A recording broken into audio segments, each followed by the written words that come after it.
still wants to be paid for all the videos that will be posted in the future, which I said I would honor.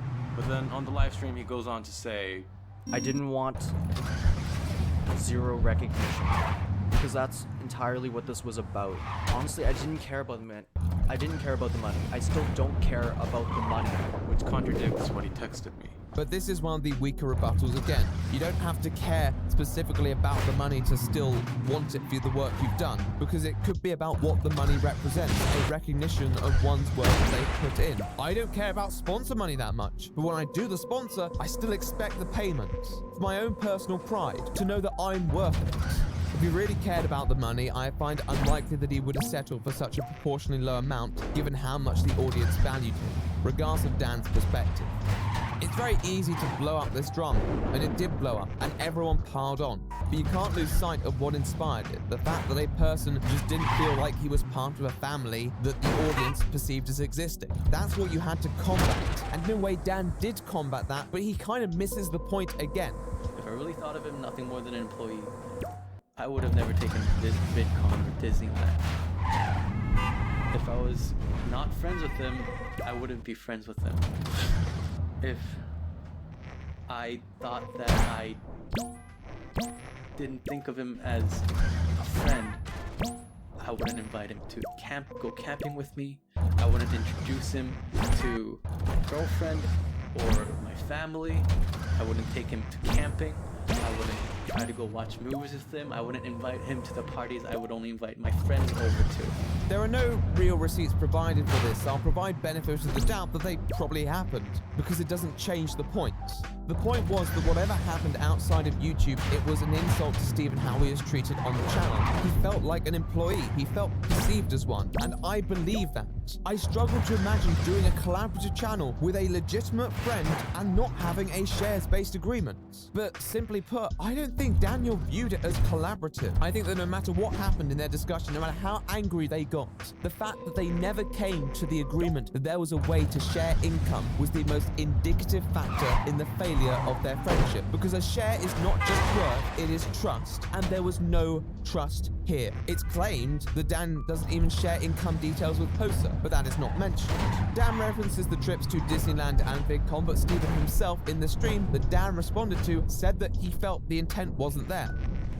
When we went to Disneyland is pretty much when I thought it was getting better. But then I saw Daniel pull out a camera. And then I knew for a fact that he just wanted me to dance. So I danced. And then I knew for a fact that things weren't gonna get better. In the Disneyland video itself, uploaded to Danplan, Stephen makes a pretty snide quip that was left in. Right. Or are you sick? Sick with your crap? JK, you're paid for something. That aside, because Dan was quite possessive regarding what he viewed as his own channel, Stephen interpreted it as a sense of worth and greater trust. Maybe it was to an extent. I don't know. But I don't think it was necessarily malice on Dan's behalf. I think it was ignorance. And I think that ignorance was willful to an extent. I forgot to mention at the end of the video because I got a little emotional. But for transparency's sake, I want to say that I have heard whispers of Stephen planning to do something along the lines of making a video after he left. So it wasn't 100% surprised when it happened. Nevertheless, the content was still upsetting, and that's why it was still very shocking. I wanted to end the video there. I didn't want to say anything more. That was just my side of the story. I don't think Dan was that shocked. I think the strains must have been clear, and Dan didn't do enough to avert it because he probably never considered the consequences. And when he did, it was probably too late. But that's not necessarily a one-way street.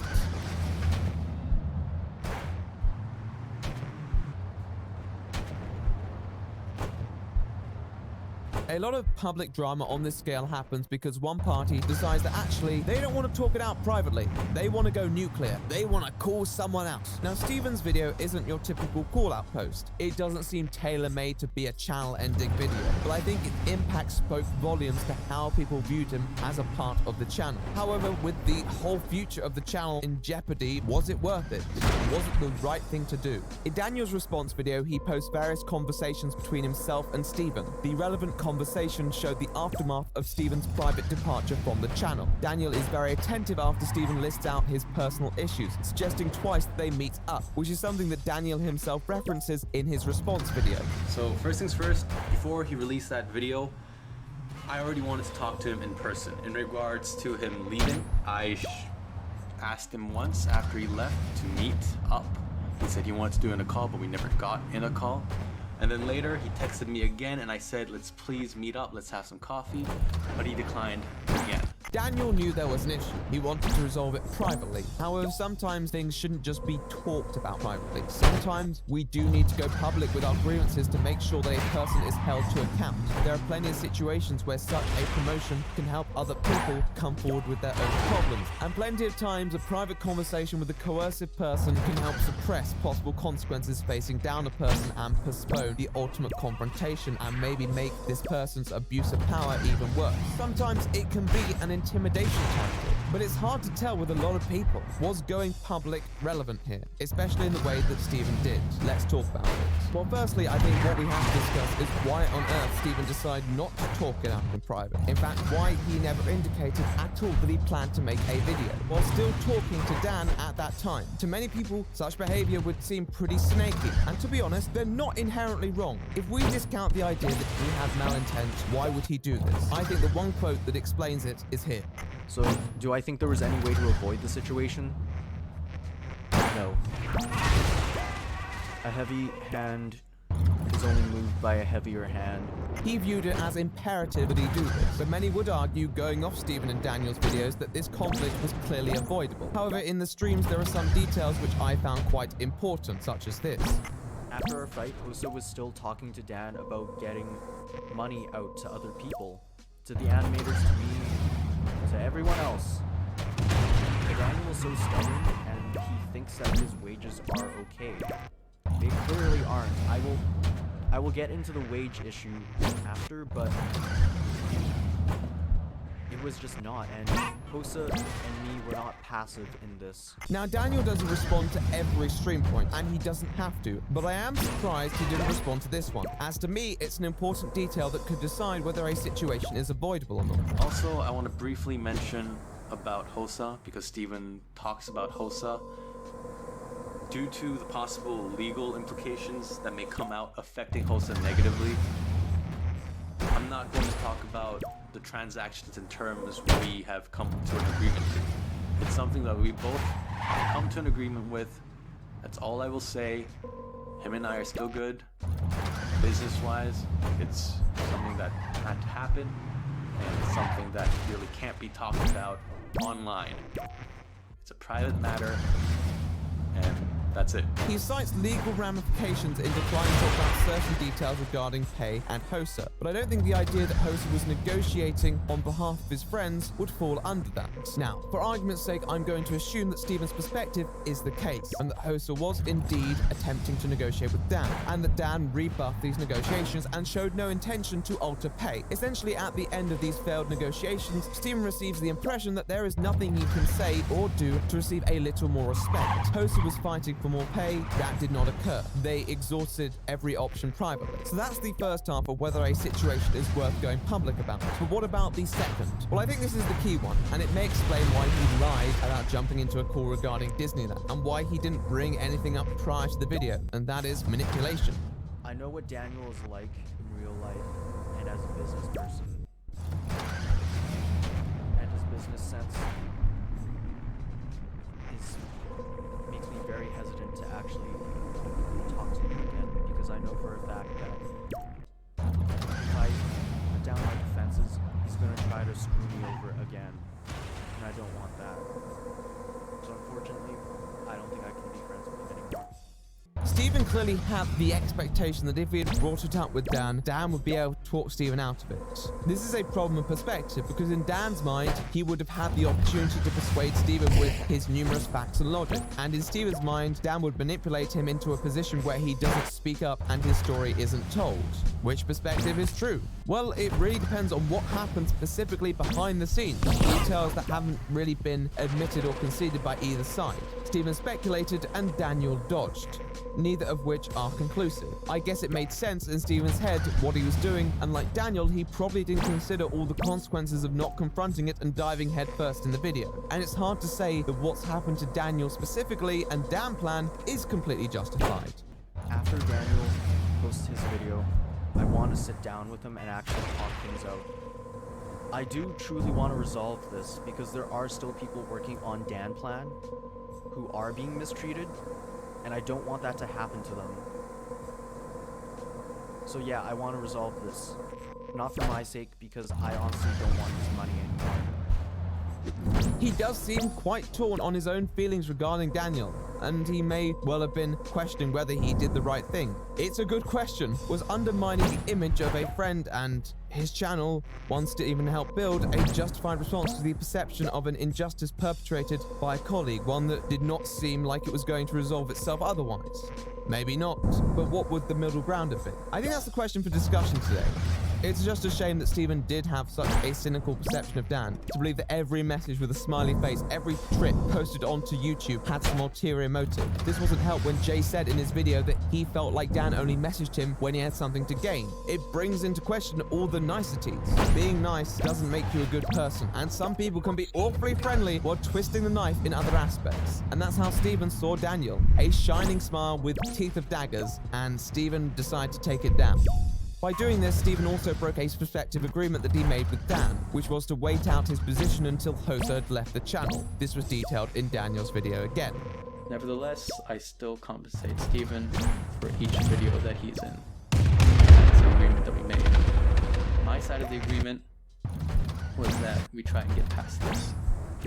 And on top of that, that because Hosa is leaving for military and we both knew at the time, I wanted the channel and the community to be still the same when he came back.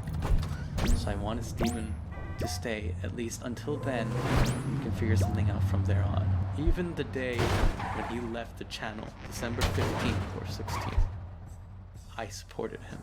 I told him that it was upsetting that he was leaving, and that even though he is breaking his end of the deal, I won't break my end of the deal, and that I want us to transition through this smoothly, and I want him to succeed in his own pursuits and in his chapter and in his channel. Now, I must say I find it strange that moving past an argument would be included in a deal. Feelings like that cannot really be defined by the fabric of such. I feel that Dan wanted to move on so badly and he just didn't know what else to do but put it in a pact. I can understand why Steven not following through on this may be cause for critique. However, more on the side that he made the deal in the first place after such a volatile argument, one that both sides frame as extremely involved. Now, I would also add that in the DMs shown by Daniel himself, Steven seems to contest that this deal was ever made, which gives me the impression that it wasn't particularly formal. But let's entertain the idea that this deal is a thing for argument's sake. Binding deals are a bad idea unless you both have a similar level of influence in that deal, or else one's always going to feel at risk of being taken advantage of. Now, you might make a deal like that as a friend, but as Steven no longer viewed Dan as a friend when he broke the deal, he therefore had no reason to commit to it. Deals like those are to be made between equals, and Steven no longer felt like an equal, so he had no reason to honor it. Why he made the deal in the first place? I don't know. Maybe he felt bad. Maybe it was for Hosa. They clearly have a close bond. But whatever it was buried 6 feet deep by January. And even during the first video, which was carefully written and planned and edited, Now, this was the lead video. I spent literally a month on it. Okay, so my first early draft of my script. Okay, so it was scripted. he doesn't mention anything about not attacking him, but then posts a community tab later saying, oh yeah, don't attack Daniel. Consequences were more severe than most would have anticipated, and his mixed feelings did lead to him often swinging back and forth about how he feels regarding the outcome. Daniel picks these out and criticizes him quite harshly. He mentions at the beginning of his live stream, don't attack Dan. I appreciate that. I honestly do. But the statement that he makes isn't consistent with what he goes on to say, where he says he's using you guys as a weapon, though he doesn't want to. Because Dan didn't give me recognition. So I'm gonna take away his 2 mil.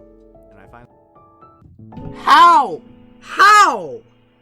How? Dude. Oh my god! How? How and why?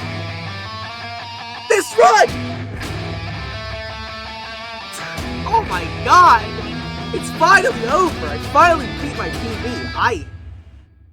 I wouldn't say I hate my last PB, but it was just kind of a troll, honestly. Because it was worse IGT. It's over! Oh my god, this run! What was this late game, man? Oh my god! This was a god tier late game! Holy mother! I went from plus 12 to minus 13! Oh my god! Yes! This is such a weird one. I was listening to a video during the run, because that's what I really prefer to do. I like that more than listening to music. This run, this medieval. Oh my god. Oh, I gotta post this. I gotta post this right now. Bye.